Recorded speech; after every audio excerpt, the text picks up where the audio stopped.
So hello everyone, उम्मीद करता हूँ कि आप सब लोग स्वस्थ होंगे, मस्त होंगे।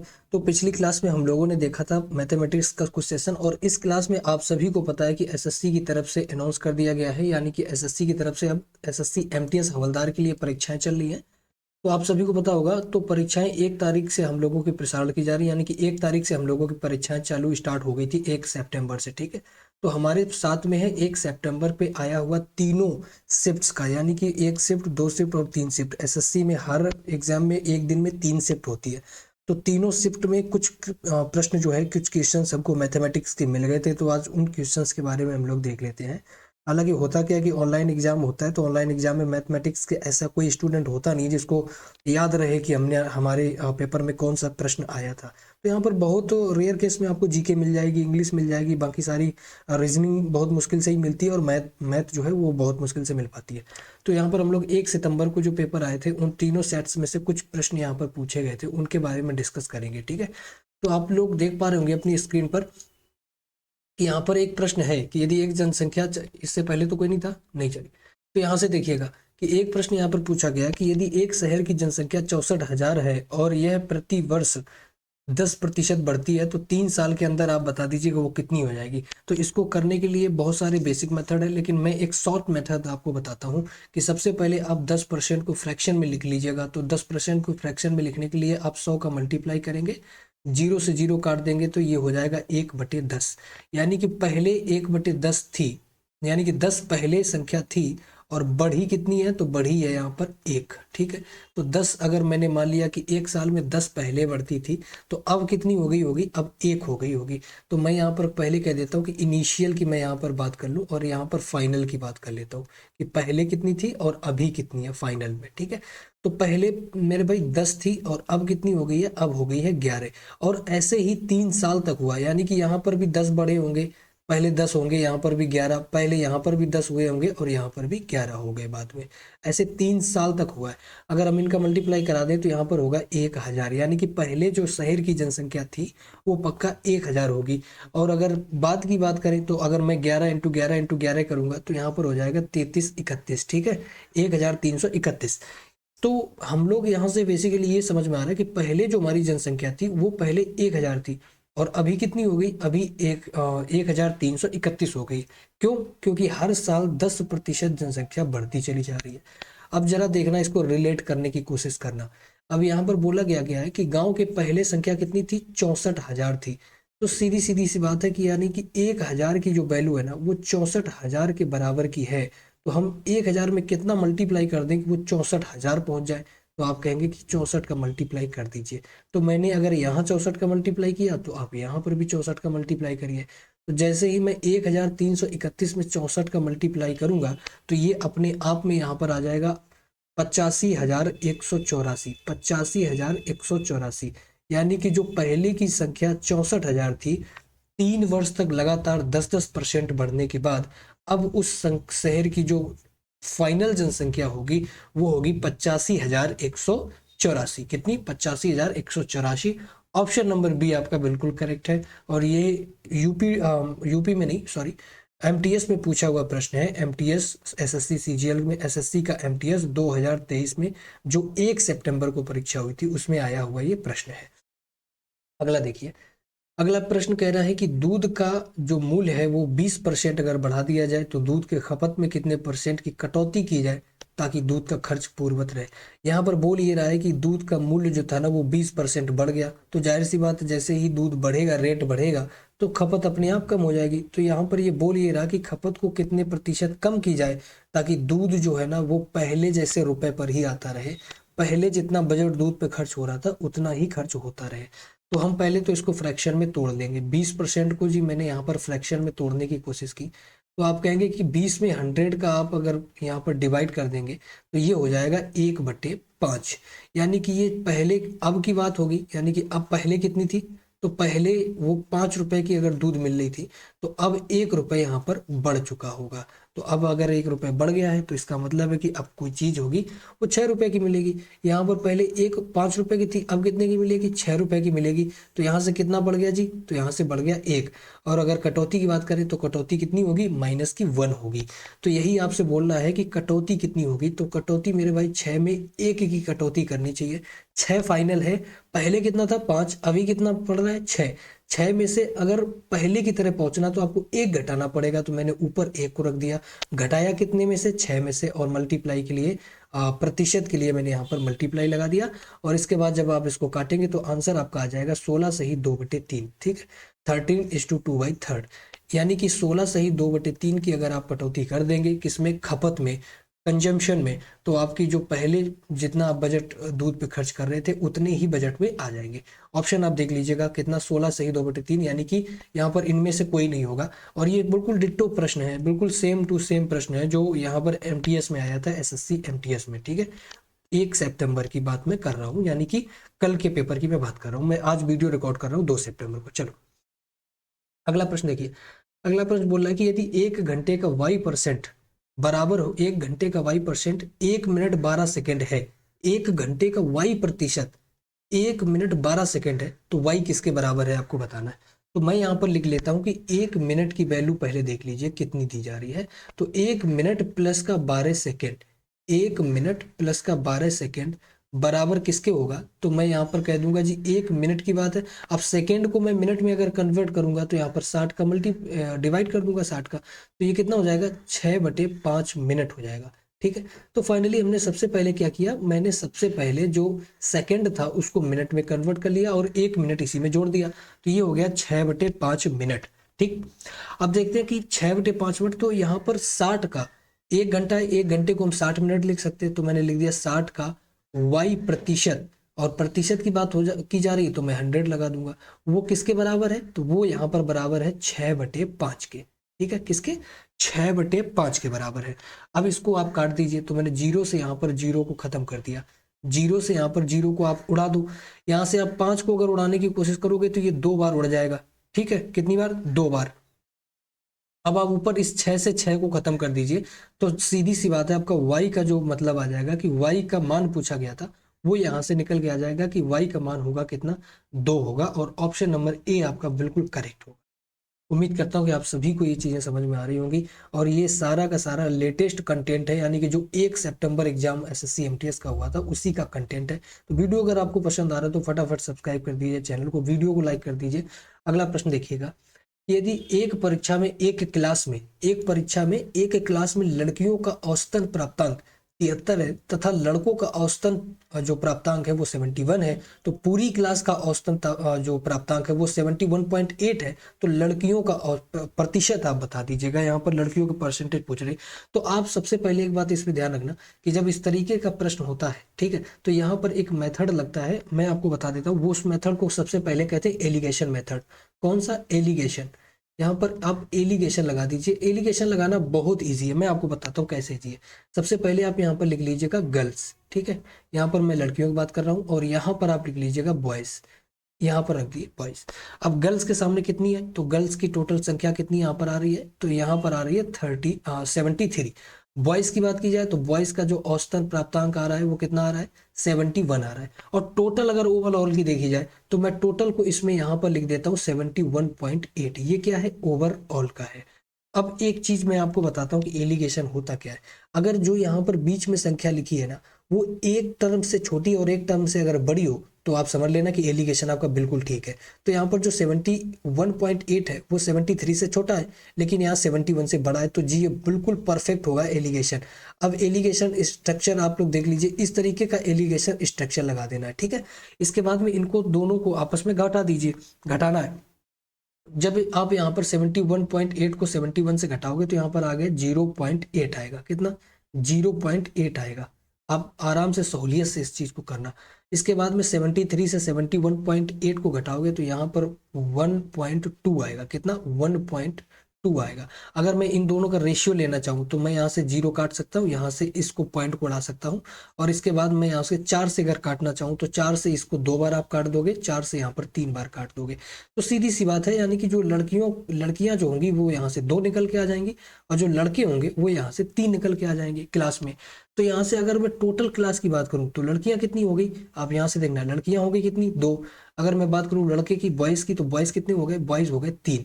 अगर मैं टोटल की बात करूँ कि कुल कितने बच्चे होंगे, तो आप कहेंगे जी कुल बच्चे यहाँ पर होंगे कितने, 5, यानी कि कुल स्टूडेंट्स यहाँ पर कितने होंगे, 5 होंगे।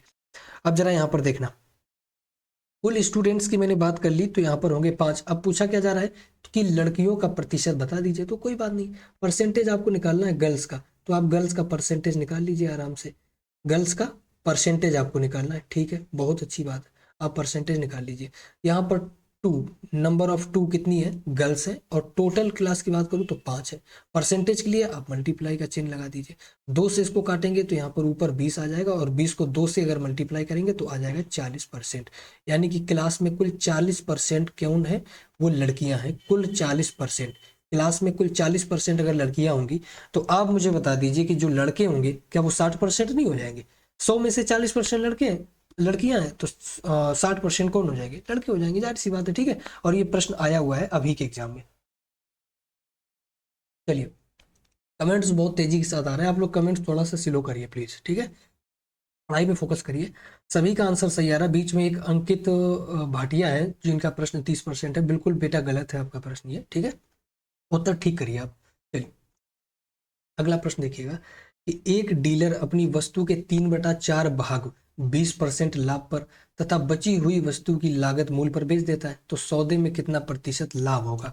बहुत अच्छा प्रश्न है, एक बात देखना यहाँ पर दिया गया कि 3/4 भाग को, ठीक है, तो 3/4 में अगर मैं ये कह दूं कि ऊपर मैं एक जीरो लगा दूं तो मैं नीचे भी जीरो लगा दूं तो कोई दिक्कत है, रेशियो तो तब भी सेम होगा, 3/4 भी रेशियो सेम था, और अभी भी 30 और 40 में लिख दूं तब भी रेशियो सेम ही है, रेशियो में तो कोई परिवर्तन नहीं हुआ ना, रेशियो में तो यहाँ पर कोई भी परिवर्तन नहीं होगा, ठीक है। अब मैं एक बार यहाँ पर कह देता हूँ कि सबसे पहले तो उसने क्या किया, 30 वस्तुएं जो थी, 40 में से 30 वस्तुओं को उसने यहाँ पर 20% के लाभ पर बेच दिया, कितने के, 20% के लाभ पर बेच दिया, 20% के लाभ पर उसने यहाँ पर बेचा। इसके बाद में जो बताया जा रहा है कि वो यहाँ पर जो 10 वस्तुएं होगा, यहाँ पर 10 वस्तुएं जो है ना, उन 10 वस्तुओं को वो जिस कीमत से खरीद के लाया था उसी कीमत पर उसने बेच दिया। तो सबसे पहले देख लो यहाँ पर कि 30% में उसको कितना, 30 वस्तुओं में अगर मैं 20% की बात करूं यहाँ पर कि 20%, 30 वस्तुओं में मैं 20% के लाभ से अगर इन वस्तुओं को बेचूंगा तो पक्का ये कितने की जाएगी, 36 रुपए की चली जाएगी, 36 रुपए की चली जाएगी। इसके बाद में जो ये 10 रुपए था तो ये तो 10 रुपए मिलेंगे, क्योंकि जो 10 वस्तुएं थी मैंने मान लिया कि 10 रुपए की बेच खरीद के लाया होगा तो 10 रुपए की बेच दी, क्योंकि उसको सिर्फ लागत मूल्य पर ही बेच दिया। तो अगर मैं पहले की बात करूं तो उसने 4 रुपए का यहाँ पर चीजों को खरीदा होगा, 40 रुपए का, सॉरी, खरीदा होगा, ये उसका सीपी था। लेकिन अब यहाँ पर उसका जो एसपी है वो आप देख लो, तो यहाँ पर एसपी कितना हो गया, यहाँ पर एसपी हो गया 46 रुपए। 46 रुपए क्या है, ये है एसपी, यानी कि सेलिंग प्राइस, यानी कि उसने जो चीजें बेची है। आपको मैं दोबारा फिर से समझा देता हूँ, मैंने मान लिया 3/4 को कि यहाँ से 30 जो रुपए थे, उसने 30 जो रुपए थे उसको 20% के लाभ से उसने 36 रुपए में बेच दिया, और जो 10 रुपए यहाँ पर बचे होंगे, 10 वस्तुएं जो यहाँ पर बची होंगी उसको उसने लागत मूल्य पर बेचा, यानी कि 10 की 10 को ही बेच दिया होगा। तो मैं अगर 30 और 10 रुपए की बात करूं तो यहाँ पर 40 रुपए उसकी सीपी हो जाएगी, और 36 और 10 जोड़ दो तो 46 रुपए उसकी एसपी हो जाएगी। अब यहाँ से आपको लाभ प्रतिशत पूछ रहा है, यानी कि आपको प्रॉफिट का परसेंटेज बताना, ठीक है, आपको प्रॉफिट बताना, तो आप प्रॉफिट इजिली बचा देंगे, यहाँ से प्रॉफिट का परसेंटेज बताना। तो आप यहाँ से देख लीजिए कि कितने प्रतिशत का लाभ हुआ, तो आप कहेंगे जी 6 का लाभ हुआ, कितने पर, 40 पर। प्रतिशत के लिए आप 100 का मल्टीप्लाई कर दीजिए, 0 से यहाँ पर 0 काट दोगे, 4 से काटोगे 2 बार जाएगा, 4 से काटोगे 5 बार जाएगा, यहाँ से ऊपर 2 काट दोगे तो 3 बार जाएगा, और सीधी सी बात है 5 का 3 से करोगे तो कितना आ जाएगा, 15% आ जाएगा। यानी कि उसने जिस वस्तु को 40 रुपए में खरीदा और 46 रुपए में बेचा, तो उसको पक्का यहाँ से 15% का लाभ हुआ होगा, और ऑप्शन नंबर सी आपका बिल्कुल करेक्ट है, ठीक है। अगला प्रश्न देखिए, यहाँ पर बोल रहा है कि दो वस्तुएं ए तथा बी को क्रमशः 10% तथा 15% लाभ पर बेचा गया, दोनों पर लाभ की बराबर राशि प्राप्त हुई है, तो ए और बी का क्रय मूल्य क्या होगा, आपको वो बताना है। तो तो सबसे पहली बात तो ये है कि आप लिख लीजिए यहाँ पर कि 10% लाभ पर एक वस्तु को बेचा गया जिसका नाम ए है, 15% के लाभ पर बी को बेचा गया। अब मैं यहाँ पर बराबर क्यों कर रहा हूँ, आप लोग मैंने यहाँ पर बराबर का चिन्ह क्यों लगा दिया, क्योंकि दोनों का लाभ बराबर है, दोनों वस्तुओं पर बराबर की लाभ की प्राप्ति हुई तो मैंने बराबर लगा दिया। अब यहाँ से मैं ए और बी का मान निकालूंगा तो ए का मान यहाँ पर कितना हो जाता है 15 और बी का मान कितना हो जाएगा 10, यहाँ पर उल्टा हो जाता है। ठीक है, तो यहाँ पर ए बटे बी का आप लोग मुझे बता दीजिए कितना हो जाएगा। तो ए बटे बी का हो जाएगा 15/10। इन दोनों का मैं रेशियो निकाल लूंगा, तो मैं अगर कहूँ कि ए रेशियो बी कितना हो जाएगा, तो आप इसको 5 से काट दीजिए, 5 से 3 बार, 5 से 2 बार, तो आप कहेंगे कि ए रेशियो बी पक्का यहाँ पर 3/2 हो जाएगा। मैंने आपको पहली क्लास में बताया था कि डिवाइड का मतलब ही होता है रेशियो, डिवाइड का मतलब क्या है, रेशियो होता है। ठीक है, तो अब जरा देखिए, यानी कि पहली जो वस्तु थी उसकी रेशियो 3 होगा, यानी कि ए और बी दोनों वस्तुओं का रेशियो 3 और 2 के अनुपात में होगा। तो आपको बताना है कि वो उनका जो एक्चुअल प्राइस था वो कितना है। यहाँ पर ये रेशियो दिया गया है, आपको एक्चुअल प्राइस बताना है, तो आप विकल्प ले लीजिए। क्या यहाँ से इनको काटने पर 3 और 2 का रेशियो आ रहा है, 3 और 2 का रेशियो आ रहा है, बिल्कुल नहीं आ रहा। क्या मैं 500 को 2000 को काटने के बाद में 3-2 का रेशियो आ रहा है, नहीं आ रहा। क्या यहाँ पर इनको काटने के बाद 3 और 2 का रेशियो आ रहा है, जी बिल्कुल आ रहा है। यहाँ पर ऑप्शन नंबर सी आपका बिल्कुल करेक्ट होगा। अगर मैं 3000 और 2000 को काट करके रेशियो में लाऊं तो ए और बी का रेशियो 3 और 2 हो जाएगा, जो कि इसके बिल्कुल बराबर होगा। इसका मतलब है कि आपका ऑप्शन नंबर सी बिल्कुल करेक्ट होगा। यहाँ पर आपको जाना था बाई ऑप्शन। ठीक है, एक दो ऐसे भी क्वेश्चंस मिल जाएंगे जिनको आपको बाई ऑप्शन जाना होता है। ठीक है, तो आप लोग जो अपने कंसेप्ट है ना उनको इस तरीके से डेवलप करके जाना कि आप क्वेश्चन भी निकाल पाओ, आंसर भी डायरेक्ट निकाल पाओ, और कहीं ना कहीं प्रश्न ऐसा भी फंस देगा। अगर मैं यहाँ पर ऑप्शन आपको ना दूं, यानी कि मैं इन ऑप्शंस को यहाँ पर अभी फिलहाल कट कर दूं ना, तो आप इस प्रश्न को कभी भी सॉल्व नहीं कर पाओगे। इसका मतलब है कि इस क्वेश्चन को करने के लिए ऑप्शन होना बहुत जरूरी है। ठीक है, चलिए अगला प्रश्न देखिए।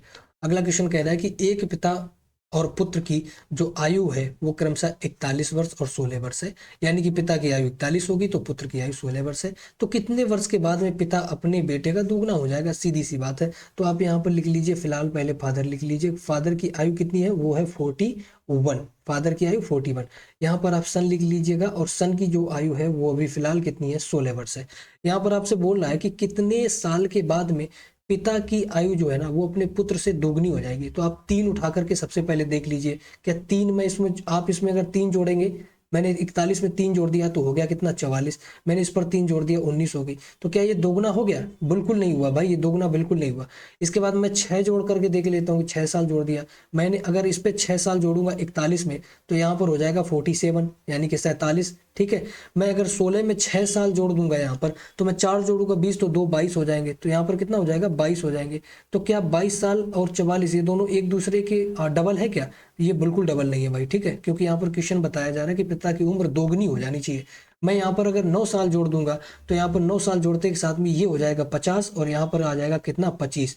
तो क्या पिता जो है यहाँ पर अपनी पुत्र से दोगुना है, तो यहाँ पर बिल्कुल दोगुना है, यानी कि 9 साल के बाद में क्या होगा, जो पिता होगा वो पुत्र से दोगुनी उम्र पर आ जाएगा 9 साल के बाद में। तो पूछा कितना गया था कि कितने साल बाद पिता आएगा, तो बिल्कुल सही है, आपका थर्ड ऑप्शन करेक्ट होगा। 9 साल के बाद में पुत्र जो होगा वो अपने पिता से आधा हो जाएगा। ठीक, चलिए अगला प्रश्न देखिए क्या बोल रहा है कि ए की कार्य कुशलता बी की कार्य कुशलता से दोगुनी है तथा दोनों मिलकर किसी काम को 30 दिनों में करते हैं, दोनों मिलकर के किसी काम को 30 दिनों में कर लेते हैं। ठीक है, तो कार्य कुशलता की यहाँ पर बात की जा रही है। आप लोग देखना ये किसका है, और देख लीजिए ये टाइम एंड वर्क का प्रश्न है, टाइम एंड वर्क का, टाइम एंड वर्क बहुत इजी। अगर टाइम एंड वर्क का प्रश्न आपके पेपर में आ जाता है तो आप ये समझ लीजिए कि ये बोनस पॉइंट मिल गया आपको, क्योंकि यहाँ पर तो कुछ करना ही नहीं होता है ना, सीधा सीधा आपको बोनस मिल जाता है, कुछ भी यहाँ पर आपको करना ही नहीं होता है। दोनों अलग अलग उस कार्य को कितने दिनों में करेंगे। ठीक है, ए की कार्य कुशलता बी की कार्य कुशलता से दोगुनी है, तो दोनों मिलकर किसी कार्य को 30 दिनों में करते हैं। तो मैंने भैया यहाँ पर क्या मान लिया कि यहाँ पर, सॉरी मुझे डस्ट करना पड़ेगा क्योंकि यहाँ पर ये लग गया है, जस्ट अ मिनट, चलिए छोड़िए। मैंने मान लिया कि यहाँ पर कोई ए है, ठीक है, यहाँ पर बी है। इफिशियंसी की मैं सबसे पहले बात करूं तो जो ए की कार्य कुशलता है वो बी से दोगुनी होगी। ठीक है, यानी कि अगर ए की इफिशियंसी क्षमता 1 होगी तो बी की पक्का क्षमता जो कितनी होगी, 1 होगी। अगर मैं टाइम की बात करूं तो टाइम इसका उल्टा हो जाएगा, ठीक है। तो यानी कि यहाँ पर एक हो जाएगा और यहाँ पर 2 हो जाएगा। यानी कि अगर मैं आपसे कहूं कि ए जो है ना, ए की इफिशियंसी, भाई ए अगर तेजी से काम करेगा तो वो समय भी तो कम लेगा ना, और बी अगर स्लो स्लो काम करेगा तो समय ज्यादा लेगा, जाहिर सी बात है। तो अब आप यहाँ पर देख लो कि जो इफिशियंसी है ना, वो टाइम आप देख लीजिए सबसे पहले। तो टाइम ये दोनों मिलकर के कितना लेंगे, 3, यानी कि 3 दिन का समय लेंगे, 3 घंटे का समय लेंगे, आपको जो भी मानना हो मान लीजिए। तो 3 कार्य को ये करेंगे, और यहाँ पर बोला क्या गया कि 30 दिनों तक करेंगे। तो 3, मैंने आपसे ये कह दिया कि एक दिन में अगर वो 3 कुर्सियां बनाएंगे तो 30 दिनों तक लगातार काम करेंगे। तो आप ये नहीं कह दोगे कि सर ये कुल टोटल जो वर्क होगा, TW टोटल वर्क, ये पक्का 90 होगा। टोटल वर्क जो होगा, यहाँ से आप कह देंगे कि पक्का यहाँ से सर 90 होगा। तो अगर टोटल वर्क 90 है तो आप मतलब आसानी से बता सकते हैं कि ए का वर्क कितना हो जाएगा। तो सबसे पहले तो आप लगा दीजिए कि टाइम ऑफ ए, यानी कि ए कितना समय लेगा। तो टाइम मतलब आपको जब भी निकालना हो तो यहाँ पर TW बराबर क्या होगा, तो इफिशियंसी आप देख लीजिएगा। तो टोटल वर्क कितना हो जाएगा, 90 हो जाएगा। इफिशियंसी ए की कितनी है, 2 है, यानी कि टोटल वर्क कितना है, 90 है, और इफिशियंसी इसकी क्षमता कितनी है, 2 है। तो आप इसको अगर काटोगे तो 45 दिन लग जाएंगे। यानी कि ए अगर इस काम को करेगा तो कुल कितना दिन लगा देगा, 45 दिन लगा देगा। अब आप इसी तरीके से बी का निकाल लीजिए। तो बी का भी अगर आप निकालेंगे तो टोटल वर्क 90 है, इसके बाद में बी की इफिशियंसी 1 है, 90 से 1 को काटेंगे तो इसका मतलब है 90 दिन लग जाएंगे, किसको, बी को। तो सीधी सी बात है कि ए को यहाँ पर लगेंगे 45 दिन, 45 डेज। ए को लग जाएंगे टोटल कार्य करने में 45 दिन, और बी को यहाँ पर टोटल कार्य करने में कितना दिन लग जाएगा, 90 दिन का समय लग जाएगा, ठीक है। और यही हमारा मुख्य आंसर होगा। ऑप्शन आप लोग चेक कर लीजिएगा, ऑप्शन नंबर ए आपका बिल्कुल करेक्ट है, 90 और 45, ठीक। चलिए अगला प्रश्न देखिए। अगला क्वेश्चन कह रहा है कि ए किसी काम को 50 दिनों में करता है, बी उसी काम को 40 दिनों में करता है। वे दोनों 10 दिनों तक साथ में काम करते हैं, फिर बी काम को छोड़ के चला जाएगा तो बी, फिर ए काम को छोड़ेगा तो बी काम को कितने दिनों में करेगा। यहाँ पर टाइपिंग मिस्टेक है, यहाँ पर ए होगा, ठीक है। ए कार्य को छोड़ेगा तो ही तो बी करेगा। चलिए सबसे पहले देख लीजिए कि यहाँ पर ए है, ए की इफिशियंसी कितनी है भाई, ए की औकात कितनी है, 50 है। बी है, बी की औकात कितनी है, यहाँ पर 40 है। टोटल वर्क निकालने के लिए हम क्या लेंगे, यहाँ पर इन दोनों संख्याओं का एलसीएम ले लेंगे। तो मैंने यहाँ पर मान लिया कि दो संख्याओं का एलसीएम 200 होगा। ए की इफिशियंसी की बात करें तो 50 से 200 को अगर भाग दोगे तो यहाँ पर 4 आ जाएगी ए की इफिशियंसी, और बी की इफिशियंसी यहाँ पर 5 आ जाएगी, ठीक है। तो अगर मैं आपसे कहूं कि ए एक दिन में 4 काम करता है, बी एक दिन में यहाँ पर 5 काम करता है, तो दोनों मिलकर के एक दिन में कितना काम करेंगे, तो आप कहेंगे जी एक दिन में 90 काम कर रहे होंगे। वे दोनों 10 दिनों तक काम करेंगे। तो अगर एक दिन में 9 करेंगे तो 10 दिन अगर लगातार काम करेंगे तो इसका मतलब है कि वो 90 वर्क तो टोटल निपटा देंगे। कितना, 90 काम को यहाँ पर टोटल कर लेंगे। उनको काम करना टोटल कितना है, 200। तो अगर मैं बात करूं 200 में से 90 तो उन दोनों लोगों ने कर ही लिया, तो अब बचा कितना, तो आप कहेंगे जी अब 110 वर्क बचा हुआ है।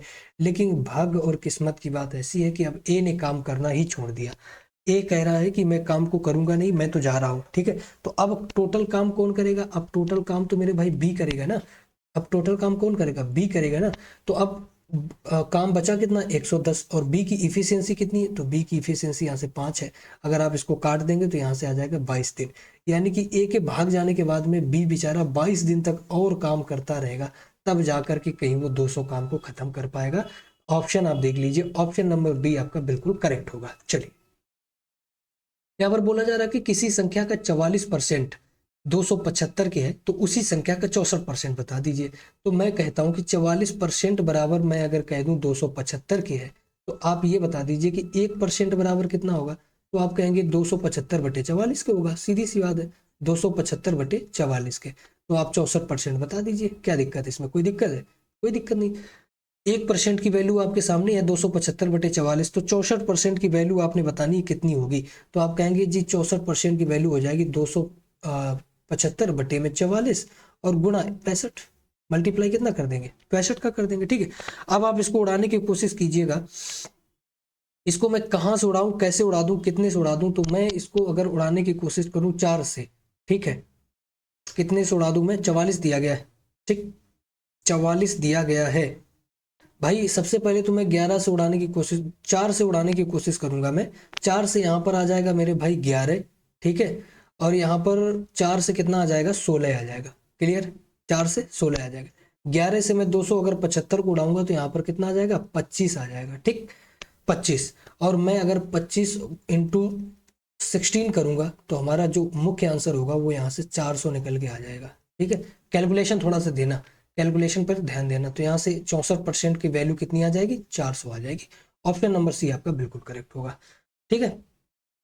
अगला प्रश्न देखिएगा कि बिस्किट का पैकेट की कीमत 16 रुपए है। एक बिस्किट का कीमत कितना है, 16 रुपए है, परंतु उसी बिस्किट के 4 पैकेट की कीमत, कई बार होता है ना कि आप अगर एक बिस्किट लोगे तो 16 रुपए का पड़ेगा, लेकिन अगर 4 लोगे तो फिर दुकानदार थोड़ा सा छूट दे देता है ना। तो एक बिस्किट की अगर यहाँ पर बात की जाए तो वो 16 रुपए है, लेकिन अगर 4 बिस्किट का आप खरीदोगे तो 56 रुपए के होंगे। तो आप देखना यहाँ पर 4 जो बिस्किट्स होंगे ना, 4 बिस्किट्स जो होंगे उसकी कीमत कितनी है, 56 रुपए है, उसकी कीमत 56 रुपए है। तो इस हिसाब से एक बिस्किट की कीमत कितने रुपए की होगी, आप ये बता दीजिए कि एक बिस्किट की कीमत इस हिसाब से कितनी रुपए होगी। तो आप कहेंगे जी एक बिस्किट की कीमत यहाँ से कितनी हो जाएगी, 56/4, इसको काट देंगे तो 14 रुपए हो जाएगी। एक बिस्किट की कीमत कितनी हो जाएगी, 14 रुपए। जब आप कंबाइन में 4 लोगे तो आपको एक बिस्किट 14 रुपए का पड़ेगा, लेकिन अगर आप एक लोगे तो आपको 16 रुपए का पड़ेगा। इसका मतलब है भैया घाटा कितने का पड़ रहा है, 2 रुपए का। 2 रुपए का यहाँ पर फायदा हो रहा है, कितने का, 2 रुपए का आपको प्रतिशत की छूट दी जा रही है, कितने में, 16 में से। प्रतिशत छूट के लिए 100 का मल्टीप्लाई कर दीजिए। यहाँ पर कितने, पहले कितने का था, 16 का, 16 का एक बिस्कुट पड़ रहा था, अब कितने का, 14 का। तो भैया छूट कितने की, 2 की यहाँ पर छूट मिल रही है, ठीक, 16 में 2 की छूट मिल जा रही है। तो भैया 2 ऊपर लिख लिया, 16 में से मिल रही है तो 16 मैंने नीचे लिख दिया। प्रतिशत के लिए हमने क्या लगा दिया, यहाँ पर 100 का मल्टीप्लाई कर दिया। इसको आप काट दीजिएगा, इसको आप 2 से काटेंगे तो 2 से अगर आप काटेंगे तो यहाँ पर 8 हो जाएगा, ऊपर 50 हो जाएगा। फिर से 2 से काट देंगे भाई, ठीक है। अब 2 से काट दीजिए इसको, फिर से अगर आप यहाँ पर काटेंगे ऊपर 25 हो जाएगा। आप इसको फिर से काट दीजिए भाई। तो मैंने इसको फिर से काटा, नहीं नहीं नहीं, आप ऐसा करिए, पहले इसको 2 से काट दीजिए। तो 2 से काटोगे तो ये कितना हो जाएगा, 8 हो जाएगा। और 8 से अगर आप 100 को काटेंगे तो यहाँ पर कितना आ जाएगा, 25 आ जाएगा, ठीक। मैं दोबारा समझा देता हूँ। 2/16 था, गुणा कितना करना है, 100 करना है। इसको काट दीजिए, यहाँ पर कितना आ जाएगा, 8 आ जाएगा। 8 से आप इसको काटेंगे तो कितना आ जाएगा, 25 आ जाएगा, नहीं 12 आ जाएगा, ठीक है, 12.5। क्लियर, 12.5%। यानी कि अब आपको छूट कितने की मिल रही होगी, 12.5 की छूट मिल रही होगी। आप ऑप्शन देख लीजिए। ओहो हो, यहाँ पर 2 ऑप्शन एक ही जैसे लिख दिए हैं। आप कोई भी मान लीजिएगा, आप पहला मान लीजिए या दूसरा मान लीजिए, ठीक है। टाइपिंग मिस्टेक यहाँ पर हो गई है, यहाँ पर ऑप्शन 2 रख दिए। चलिए अगला देखिएगा। अगला प्रश्न कह रहा है कि 300 के मूलधन को 5% वार्षिक दर के अनुमान से 3 वर्षों के पश्चात कुल कितना साधारण ब्याज होगा। तो आप सबसे पहले ब्याज का फॉर्मूला लिख दिए, बहुत सिंपल है यार। एमटीएस में ब्याज का फॉर्मूला क्या होगा, मूलधन क्या हो जाएगा, मूलधन गुणा दर गुणा समय गुणा समय और अपॉन 100। ये तो ब्याज का फॉर्मूला हो गया, ठीक है। अगर आपको ब्याज निकालना, मूलधन कितना दिया गया है, 3000, तो मैंने 3000 लिख दिया। पुट कर दीजिए आप। दर कितनी दी गई है, 5% की। समय कितना है, 3 का। आप नीचे 100 का कर दीजिए। 2 जीरो से 2 जीरो को आप उड़ा दीजिए। 15 तिया 75, 15 5 तिया 15 हो जाएगा, और 15 तिया कितना हो जाएगा, 45 हो जाएगा। यानी कि यहाँ पर कितना होगा, 450 रुपए आपको ब्याज मिलेगा। सीधी सी बात है, अगर आप बैंक में 3000 रुपए जमा करोगे और बैंक कहेगा कि मैं आपको वार्षिक 5% का ब्याज दूंगा, तो 3 वर्ष के बाद में आपको 3000 रुपए तो मिलेंगे ही मिलेंगे, प्लस साथ में 450 रुपए और मिल जाएंगे। तो यानी कि कुल आपको कितना बैंक देगा, 3450 रुपए देगा। कितना, 3450 रुपए आपको कुल बैंक देगा। यानी कि 450 रुपए का यहाँ पर ब्याज मिलेगा। ऑप्शन देख लीजिए, ऑप्शन नंबर 3 आपका बिल्कुल करेक्ट होगा। यार ऐसे लल्लू से प्रश्न आ रहे हैं एमटीएस में, ठीक है, तो घबराने की बात नहीं। जिन बच्चों का अभी परीक्षा एमटीएस को देने जाना है ना, पेपर मैथ का मेरे भाई बहुत ईजी है, बहुत ईजी पेपर मैथ का है। मैंने कैसे भी ढूंढ ढाड़ के ये सारे प्रश्न यहाँ पर लेकर के आया हूँ मैं, ठीक है। वैसे जनरली मैथ मिलता नहीं, क्योंकि ऑनलाइन परीक्षा होती है, ऑनलाइन में मैथ मिलना बहुत इम्पॉसिबल सा हो जाता है, लेकिन मैं आपके लिए यहाँ पर खोज के ले आया हूँ, ठीक है। अगला प्रश्न देखिएगा। अगला क्वेश्चन आपसे कह रहा है कि किसी कक्षा होगा यहाँ पर, किसी क्लास में उपस्थित 20 बच्चों का औसतन वजन जो है कितना है। तो आप औसत वजन आप निकालना है, तो 20 बच्चों का आप सबसे पहले तो सम निकाल लीजिए, योग, इनका योग निकाल लीजिएगा। तो आप योग निकालने के 20 इंटू 32 करोगे, इनका योग निकालना है, तो कितना हो जाएगा, 32 दूना 64, यानी कि 640 इनका वजन हो जाएगा। पूरी क्लास का, ठीक है, 20 बच्चों की पूरी क्लास का जो औसत वजन हो जाएगा वो 640 हो जाएगा। अब बोला क्या जा रहा है कि क्लास में अध्यापक के आ जाने से औसत वजन 35 हो जाता है। तो भैया पहले यहाँ पर 20 स्टूडेंट थे, अब एक अध्यापक यहाँ पर प्लस हो गए, तो इसका मतलब है कि अब टोटल क्लास में कितने लोग हो गए, 21। और यहाँ पर औसत वजन कितना हो गया, 35 हो गया। पहले कितना था, 32 था, और अब यहाँ पर 35 हो गया। तो आप इसका योग निकाल लो। तो जब आप इसका योग निकालोगे तो इसका योग हो जाएगा 735। 735। तो पहले कितना था, 650। मास्टर के आ जाने के बाद 735। तो भैया अध्यापक का वजन निकाल लो आप यहाँ से, जाहिर सी बात है आप निकाल लोगे। अध्यापक का वेट आपको निकालना है, अध्यापक का वजन आपको निकालना है, ठीक है। मास्टर साहब कैसे थे, हल्के थे, भारी थे, आपको निकालना है। तो मास्टर साहब के आ जाने के बाद में 735 हो गया, पहले था 740। अगर मैं इसको घटा दूं तो यहाँ पर आ जाएगा 95 kg। 95 किलोग्राम के मास्टर साहब रहे होंगे, यानी कि काफी भारी भरकम आदमी थे भाई साहब, ठीक ठाक, समझ लो, खाए पिए घर से थे। ऑप्शन नंबर बी आपका बिल्कुल करेक्ट होगा, ठीक। अगला प्रश्न देखिए, चलिए। और यहीं के बाद हमारी सीरीज समाप्त हो जाती है। ये थे भाई, मैं फिर से आपको बता रहा हूँ कि 1 सितंबर 2023 को एसएससी एमटीएस ने जो एग्जाम अपना कंडक्ट करवाए हैं, उसमें से मैथ के कुछ चुनिंदा प्रश्न हमको, अपडेटेड प्रश्न है ये, इसी कल के पूछे हुए प्रश्न है। आप सभी को पता होगा कि ऑनलाइन पेपर होता है, मैथ यहाँ पर ऑनलाइन नहीं मिल पाती, ऑफलाइन में मैथ मिल जाती है। तो जैसे तैसे करके मैं कुछ प्रश्न आपके लिए, 15 प्रश्न ढूंढ पाया हूँ मैं आपके लिए। तो आपको यहाँ से क्या मिलेगा, पूरा प्रश्न तो नहीं मिल पाया, नो डाउट नहीं मिल पाए, लेकिन आपको यहाँ से एक ओवरव्यू मिल जाएगा, ठीक। क्या मिल जाएगा, ओवरव्यू आपको यहाँ से मिल जाएगा कि आखिरकार ओवरऑल पेपर आ कैसे रहे। तो अब मेरी आप ओपिनियन सुन लीजिए, 15 प्रश्न आप लोगों ने कर लिए, अब मेरी ओपिनियन सुन लीजिए। भाई जो भी, जिनका भी पेपर आज 2 को है, या 3, 4, 5, या 29 तारीख तक जिन बच्चों का भी पेपर है ना, मैथ मेरे भाई यहाँ पर बहुत हलवा आ रहा है। मैथ में आपको कोई प्रॉब्लम लेने की जरूरत है नहीं, बहुत ज्यादा इजी मैथ आ रहा है यार। इससे इजी मैथ एसएससी एमटीएस में भाई नहीं देखा हमने। 2019 में मैंने एमटीएस क्वालिफाई किया था, 2019 में ऐसा मैथ आया था ना, ऐसा मैथ आया था ना कि भाई साहब हिल गए थे, दिमाग हिल गया था, ठीक है। और 2023 में मैथ, क्या बताया जाए यार, मैथ के नाम पर मतलब कि यार बेइज्जती हो रही है मैथ में, ठीक है। आ ही नहीं रहे अच्छे, बहुत लल्लू राम थे, एकदम लल्लू टाइप के प्रश्न आ रहे हैं, छोटू टाइप के प्रश्न आ रहे हैं, ठीक है। तो आप लोग बिल्कुल बिंदास होकर के जाइए। फोकस थोड़ा सा मेरे भाई, आप लोग बस जीएस में आपको रखना है, ठीक है, क्योंकि इसी के नंबर जुड़ेंगे। जीएस में आपको थोड़ा सा फोकस रखना है, और ध्यान में रख के जाना। जीएस थोड़ा ठीक ठाक आ रही, मैंने आपको पहले बताया था कि पॉलिटी आप कर लेना, पॉलिटी से प्रश्न आपके बहुत बनने हैं। इको से यहाँ पर प्रश्न काफी ज्यादा बनने, काफी मात्रा में इको से प्रश्न बन रहे हैं, और हिस्ट्री से आपके यहाँ पर प्रश्न आपको बनेंगे, ठीक है। तो आप लोग इन 3 टॉपिक को बहुत अच्छी तरीके से करके जाना, क्योंकि यहाँ से प्रश्न आपको बनेंगे, 100% बनेंगे, ठीक। तो ये थी हमारी आज की कुछ क्लास, जो कि हमने 1 सितंबर को जो परीक्षा हेल्ड हुई थी एसएससी एमटीएस को, इसकी मैथमेटिक्स के पेपर को एनालिसिस किया। मिलेंगे अगली क्लास में। और आप लोग कमेंट कर देना, अगर आपको 2 सितंबर 3 सितंबर डेली का अपडेट चाहिए तो आप लोग कमेंट कर देना, मैं डेली अपडेट आपको करा दूंगा कि आज किस तरीके के पेपर आ रहे हैं, ठीक है। चलिए, तो मिलते हैं नेक्स्ट क्लास में, तब तक के लिए जय हिंद, नमस्कार।